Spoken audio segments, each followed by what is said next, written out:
Chase and they run, beg and they lose respect, explain and they find new objections. 3 patterns, same result, you smaller, them in control. And the painful part is, you already knew this. You felt it every time the chase produced more distance instead of less.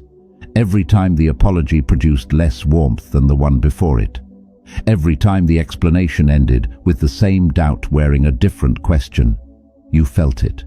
You just did not have the words to name what was happening to you. What was happening is this. Every time you chased, you told them the distance was acceptable. Every time you begged, you handed them authority over your emotional life. Every time you explained, you confirmed that your decisions require their approval before they can stand. 3 different behaviors. 1 identical message. I need your response more than I need my own peace. That message is the source of everything that has been going wrong. And the moment you stop sending it, everything changes. Today we are going through 7 principles. Each one is a different angle on the same fundamental shift. From chasing to building, from begging to becoming, from explaining to simply being so undeniably real that the explanation becomes permanently unnecessary. These are not motivational ideas. They are operational ones. They change how you move, how you respond, how you spend the hours of your one life, and they produce results that the chasing and begging and explaining never could. Stay to the end. The last principle is the one that makes all the others make sense. Whether you are watching this at midnight, finally done with chasing, or in the morning, ready to stop explaining yourself to people who were never really listening, comment below, "My silence is my power." Number 1.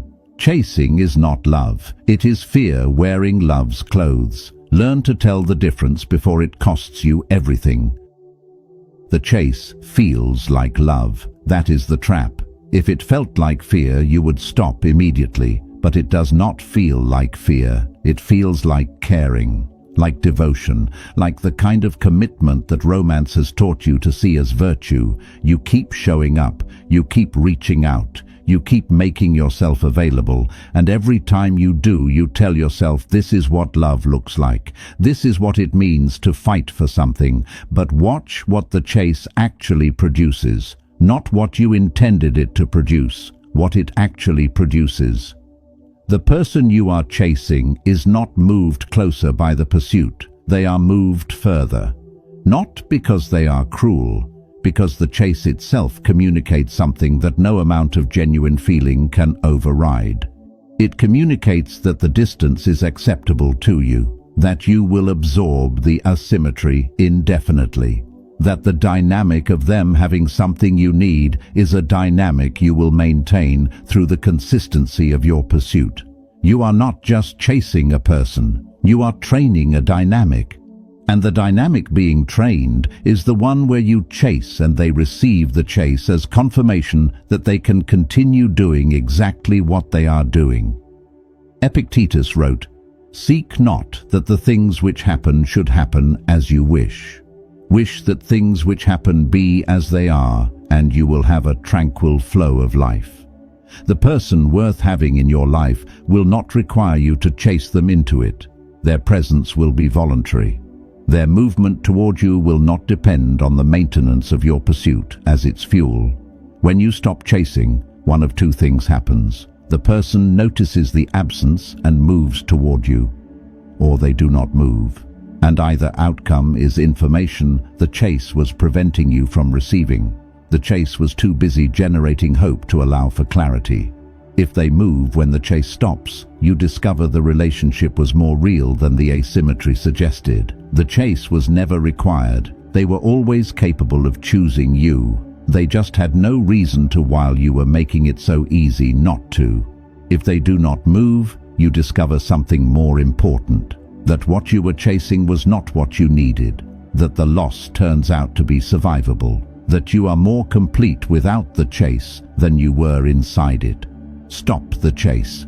Address the fear underneath it directly, and discover that what you were running after was never as necessary as what the running was preventing you from building. Your stillness is more powerful than your pursuit. It has always been. Number 2, begging destroys the thing you are begging for, and then it destroys you, in that order. Begging has a result that arrives before you get what you asked for, and that result makes everything worse. Before the apology comes, before the attention returns, before whatever you are asking for is briefly restored, the moment the begging begins, you have already communicated the most important information in the interaction, that you do not believe you deserve what you are asking for, that your need alone is not sufficient reason for it to be met, that you require their agreement that your need is legitimate before you can claim what you came for. You handed them the authority over whether your need matters. And people with authority over your needs do not treat those needs the same way as people who simply love you and want to meet them. Authority changes the dynamic. Always. The moment they have it, the moment the begging gave it to them, everything about how they relate to you has shifted. Authority changes the dynamic. The moment they have it, everything about how they relate to you shifts. They begin managing your needs rather than simply responding to them, calibrating how much to give, when to give it, what to withhold. And they do this not as calculated cruelty, but as the natural behavior of someone who has been given a role and is inhabiting it. Marcus Aurelius wrote, "Never esteem anything as of advantage to you that will make you break your word or lose your self-respect. Every time you begged and got what you asked for, you did not win. You established the price of what you needed, and the price was your dignity. Dignity spent that way does not refund itself when the transaction is complete." Miyamoto Musashi wrote, "Do not pursue the remnants of your enemy. Do not pursue the withdrawal of someone who has chosen to withdraw. The pursuit does not change the direction of their movement, it changes only the cost to you. When you stop begging, when you allow the withdrawal to simply be what it is, without converting your suffering into a performance designed to reverse it, you encounter something the begging was permanently preventing. You discover your own flaw, the level of completeness that exists in you, independent of whether the thing you were begging for is present or absent. And that discovery changes the nature of every relationship that comes after it. You stop entering relationships from the position of someone who cannot survive without the specific thing this person offers. You enter from the position of someone who chose to be here, who finds genuine value in being here, who is here by choice rather than by desperation. That shift is the difference between a relationship built on mutual genuine choice and a relationship built on one person's inability to tolerate the alternative. Your dignity is not negotiable. It never was. Number 3. The explanation you keep giving is not changing their mind. It is confirming their power over you. Every explanation you give to someone who has already decided confirms one thing, that their approval is required before your decision can stand. Not their understanding, their approval. Because if it were just understanding, you would say it once clearly and stop. Understanding either arrives or it does not. You cannot add it through repetition. But approval can be lobbied for, campaigned for, argued toward through multiple framings of the same position in the hope that one of them produces the response the others did not. And that is what the over-explanation is. A campaign for approval dressed as a desire for understanding, and campaigns for approval have a problem that campaigns for understanding do not. They can run indefinitely, because approval is not a fixed destination that gets reached through sufficient explanation.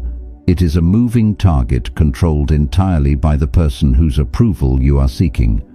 They can always find a new angle, a new objection, a new dimension of the explanation that requires further clarification before the approval can be extended. You have been in this conversation, the one where you explained something thoroughly and they responded with a question that required further explanation. And you explained further, and they raised a new concern, and you addressed the concern, and they shifted to a different dimension of the same fundamental doubt. Not because you were explaining poorly, because the explanation was never going to produce the approval. The approval was never available. The conversation was never actually about understanding your choice. It was about maintaining the dynamic in which your choices are subject to their ongoing review. Seneca wrote, "Speak only if it improves upon the silence. Most of what we say in defense of ourselves only weakens us." The person who explains everything signals uncertainty about everything they explain. The settled person states their position once with the calm confidence of someone who does not require ratification, and then inhabits the silence that follows, without scrambling to fill it with more justification. The Japanese concept of MR describes the power of what is not said, the space between words, the pause that carries more weight than the words on either side of it. In the context of the over-explanation dynamic, Ma is what you create when you say what needs to be said, and then stop. You give the other person nothing to push against, no additional material to process through their closed conclusion, no further demonstration of the anxiety that your need for their understanding was generating. And in that space, in the pause that you allowed to exist, rather than filling it with more words, something happens that no explanation ever produced. The other person is left alone with what you said, without the distraction of your continued justification, without the relief valve of your obvious need for their agreement, just what you said and the silence after it. Some people will sit with that silence and something will shift. Not because your position was better argued, but because the confidence with which you occupied the silence communicated something that the explanation never could, that you have already decided, and you are fine with the decision, whether they come along or not. That communication, delivered not through words but through the quality of your stillness, is more persuasive than any argument you have ever made. And more importantly, it is true. It reflects an actual internal state rather than performing one, the state of someone who made a choice and is living in it rather than standing outside it, defending it. Say it once, clearly, without apology, and then stop. The silence is not the absence of your position. It is your position, communicated at a frequency that words cannot reach. Number 4. Silence is not the absence of power. It is power at its most concentrated. Most people never learn this. The culture lied to you about silence. It told you that silence means nothing, that if you are not speaking, you have nothing to say, that if you are not responding, you have no response, that if you are not explaining, you must have something to hide.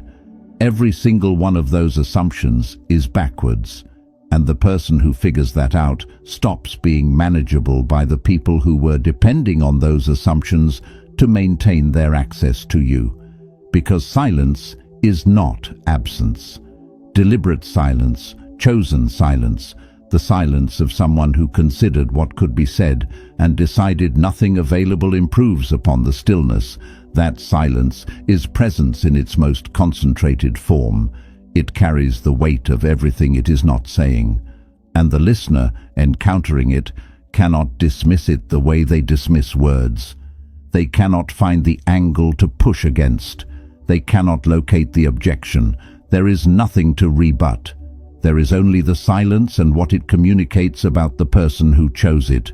And what it communicates is the one thing that all the chasing and begging and explaining could never produce. That you are not available for this dynamic on these terms, not as an announcement, not as a confrontation, as a simple, permanent, completely unbothered fact. Deliberate silence communicates with a precision that words cannot match. The listener, encountering it, fills it with what they most need to hear or most fear to hear, and what they fill it with tells you more about them than anything your words would have produced. Lao Tzu wrote, Silence is a source of great strength. Those who know do not speak. Those who speak do not know. The person who is genuinely certain does not require the performance of certainty. It is simply present, in the quality of how they move, in the steadiness of their attention, in the unhurried patience with which they wait for the right moment rather than filling the wrong one. In conflict, the silence of someone who chose not to engage removes the oxygen from the fire. In negotiation, the silence after an offer has been made creates pressure that no counter-offer could produce, because the counter-offer gives the other party something to work with, while the silence gives them only the discomfort of an unanswered question. In relationships, the silence that follows a provocation communicates that the provocation was insufficient to generate the desired reaction. In social situations, the composed stillness of someone who was challenged and did not rise to the challenge speaks more clearly about their character than the most articulate defense could have. The practiced silence is a muscle. It is weak at first because you have spent years exercising the opposite muscle, the one that fills every silence, the one that rushes to respond, the one that interprets the absence of words as a problem requiring immediate solution. Building the silence muscle feels uncomfortable initially. The discomfort is the old muscle protesting. Stay with it. The discomfort passes, the capacity grows, and what grows with it is something that cannot be faked or performed or manufactured through any other means. The quality of presence that only belongs to someone who has learned to be comfortable in their own stillness, who does not need the noise to feel real, who does not need the response to feel whole, who can occupy a space without filling it and leave that space more interesting than it was before they arrived simply by having been genuinely, quietly, completely themselves inside it. Your silence is a statement. Make it deliberately. Make it consistently, and watch how the world recalibrates around a person who has stopped competing with their own noise. Number 5. When you stop chasing, you do not become less attractive. You become the person that people who stopped running also find. Stop chasing and something happens that nobody warned you about. Not the thing you were afraid of. Not the permanent loss of the thing you were chasing. Something else. Something that the chase was so loud it was drowning out completely. You get your life back. Not dramatically. Not in a single moment of liberation that announces itself with clarity. Gradually, in the accumulation of days where the energy that was going into the pursuit went somewhere else instead. Into something you were building. Into something that grew when you fed it, rather than retreating when you approached it. Into the version of your own life that the chase was perpetually postponing, because every available unit of your attention was pointed at the thing that was not working rather than the thing that was waiting to be built. And the building does something to you. Not quickly, not dramatically, over time. The way that consistent investment in anything produces compounding returns over time. It makes you more real, more complete, more genuinely yourself in a way that the performance of yourself that the chase required never was. Robert Greene wrote, "The most effective way to demonstrate value is to be genuinely absorbed in something that has nothing to do with the person you want to impress." The person building something real exerts a pull that the person performing building never achieves. The pull comes from the thing itself, from the aliveness of someone who actually cares about what they are doing rather than caring about how the doing looks to whoever is watching. The character that emerges from genuinely investing your energy in your own development, your own work, your own values, is the character that makes you worth knowing. It is an actual fact about who you became when you stopped outsourcing your worth to other people's recognition and started building it from the inside. Marcus Aurelius wrote, "Confine yourself to the present. The person who is fully present in their own life is more compelling than the person who is partially present everywhere, because their attention is scattered across every dynamic that wants a piece of it." Full presence has a quality to it. You feel it when you are in the room with someone who has it. You feel its absence just as clearly. The people worth having in your life are drawn to that quality. They cannot find you while you are chasing. While you are chasing, you are pointed away from them. The stopping turns you around, and what was behind you the whole time finally comes into view. Build, invest in your own genuine development, not to become attractive, to become complete. Completion, the kind that does not depend on anyone else's presence to feel whole, is exactly what the right people have been looking for all along. Number 6. Your boundaries are not walls that keep people out. They are the architecture that makes real connection possible. The person with no boundaries does not have more connection, they have more access. And access is not connection. Access is a transaction.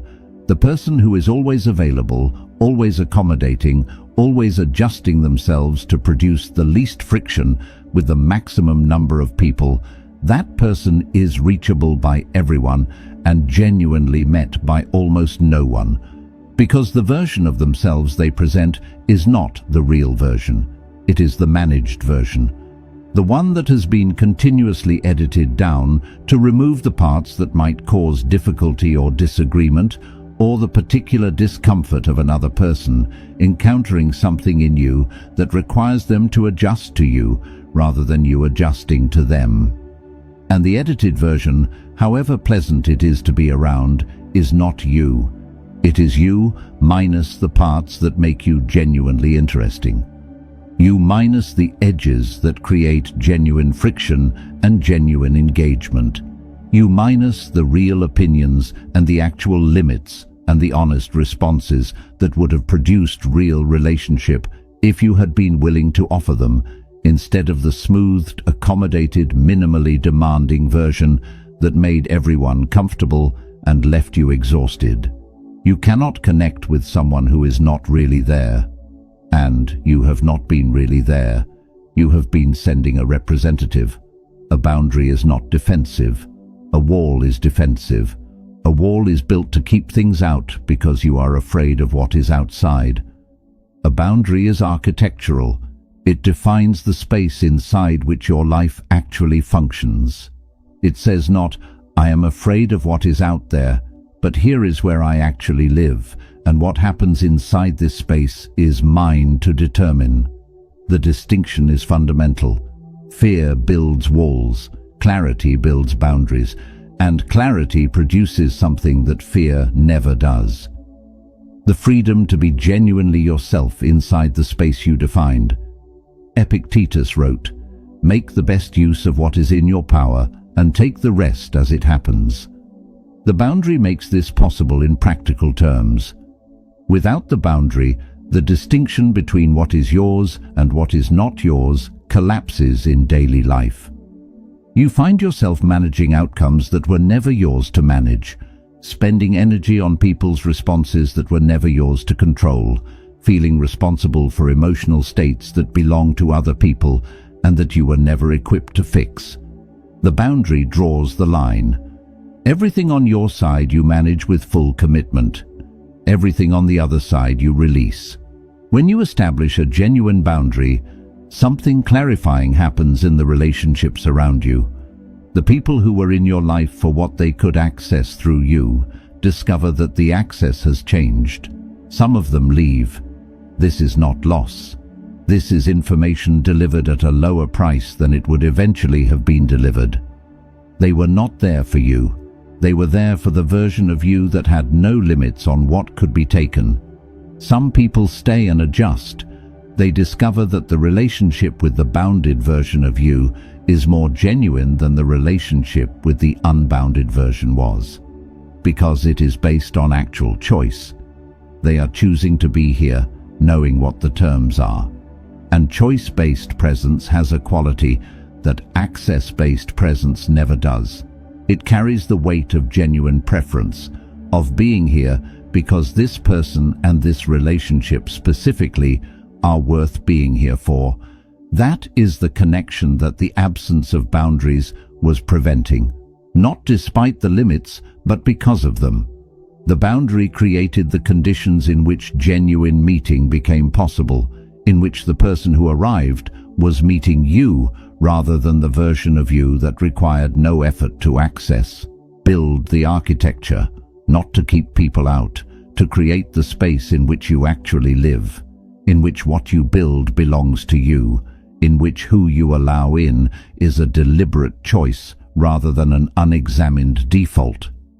The boundary is not the end of connection, it is the beginning of the kind worth having. Number 7. The life built in silence will say more than everything you were explaining, and it will say it forever. Everything in this video comes down to one thing. Where are you spending the hours of your life? On the chase, on the beg, on the explanation, on the management of how you appear to people who were never that invested in what you were building, or on the building itself, because the building and the chasing are in direct competition for the same resource, your time, your energy, your attention, your creative capacity, the part of you that is capable of making something from nothing. That resource is finite. Every unit of it that goes into the chase is a unit that does not go into what you were actually here to build. And the cost of that diversion is not felt immediately. It is felt across years. In the gap between where you are and where you could have been if the energy that went into managing other people's opinions of you had gone into your own work instead. That gap is the real cost of the chase. Not the emotional exhaustion, not the dignity spent on the begging, not the time wasted on explanations that changed nothing. The gap, the silent, invisible, completely preventable distance between the life you built and the life you could have built if you had stopped earlier. This person does not need to explain themselves because their life explains itself. Not loudly, not with announcements, with the simple, undeniable presence of someone who has been somewhere real and come back with something to show for it. Every year of genuine building produces this quality of presence. It is not performable. It cannot be manufactured in the absence of the actual building. It can only be earned through the specific, personal, often invisible work of investing your limited life in things that deserve the investment. And it accumulates. This is the part that most people do not fully appreciate until they have lived it long enough to see the accumulation. 1 month of building over chasing makes a small difference. 1 year makes a visible one. 5 years makes a difference that people who knew you before and after cannot ignore. 10 years makes a difference that the person who was still chasing 10 years ago, who was still explaining 10 years ago, who was still begging 10 years ago, cannot access from where they still are. The compounding is real, and it works in both directions. Every year of chasing also compounds. Every year of begging compounds. Every year of explaining yourself to people who are not listening compounds, not into growth, into the increasingly solid, increasingly comfortable, increasingly hard to leave pattern of a life organized around other people's approval. A pattern that eventually feels less like a choice and more like a personality, less like a habit and more like an identity. This is how the chase stops feeling like a problem and starts feeling like who you are. Seneca wrote, "Nusquam est qui ubique est." One who is everywhere is nowhere. The person whose energy is everywhere, chasing everything, explaining everything, managing every dynamic, is nowhere.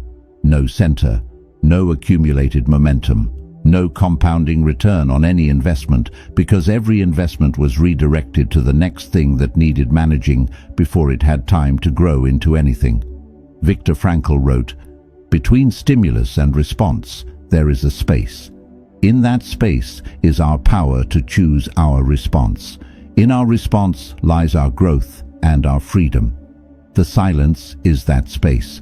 Every moment of not chasing is an exercise of that space. Every moment of not begging trains the muscle that makes the next response deliberate rather than automatic. and the muscle, trained across sufficient repetition, becomes character. Not a character you perform for an audience. A character that is simply what you are when nobody is watching, when there is no audience to perform for, when the only question available is not how do I appear, but who am I when the appearing stops. That character, the one built in the silence rather than in the noise, is the only character that holds under pressure. The performed character dissolves the moment the pressure exceeds the performer's capacity to maintain it. The built character deepens under pressure. Because it is not a surface, it is a foundation, made from the specific, personal, irreplaceable material of a life that was actually lived rather than continuously managed. The life built in silence speaks in a language that no explanation ever reached. It speaks in results, in the visible, tangible reality of something that grew from investment rather than performance, in the quality of presence of someone who has been building while others were talking, in the settled, undefended, completely unhurried confidence of a person who has nothing to prove because the proof already exists and requires no argument from them to remain true. Stop chasing, stop begging, stop explaining. Build in the silence, with everything you have, toward everything that actually deserves it, and let the life you build do the talking. Because it will, and it will do it better than you ever could, and it will do it long after every argument that was ever made in its defense has been forgotten by everyone, including you. 7 principles. 1 direction. The chase was never love. It was fear wearing love's clothes. The begging was never desperation for connection.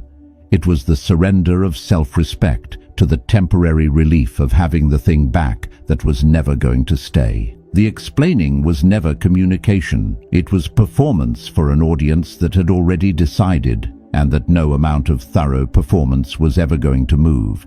And the silence that results from stopping all 3 of these is not emptiness. It is the most present you have ever been. The presence of someone who stopped outsourcing their energy and brought it home, who stopped distributing themselves across every dynamic that wanted a piece and started investing in the one life they were given. What gets built in that silence is permanent in a way that nothing built from performance ever is. The performed version dissolves the moment the performance stops being worth the effort. The built version stands, gets stronger under pressure, requires no maintenance because it was not constructed from appearances. It was constructed from the actual daily, unglamorous work of becoming someone real. Never chase what does not move toward you willingly. Never beg for what should be freely given. Never explain yourself to people who have already decided. And in the space created by these 3 refusals, build the life that makes the explanations permanently unnecessary. The life built in silence speaks the loudest. Every person who has ever built something real discovered this, not from reading it, from living it, from the specific personal experience of redirecting the energy that was going into the chase and watching what happened when it went somewhere worth going instead. If this video gave you permission to finally stop, share it with someone who has been chasing too long and building too little. And remember, your silence is not emptiness. It is everything you are about to build. And what you build in silence will speak long after everything you were explaining has been forgotten. Thank you for being a part of Stoic Life and for committing to growth, reflection and mastery.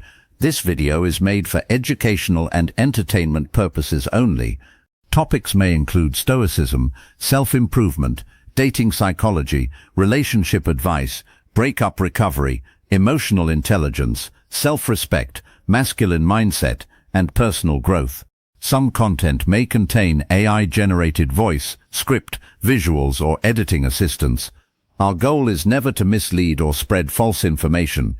The content is intended to inspire confidence, emotional control, mental strength, healthier relationships, and positive self-development. Please use your own judgment and seek professional advice when needed.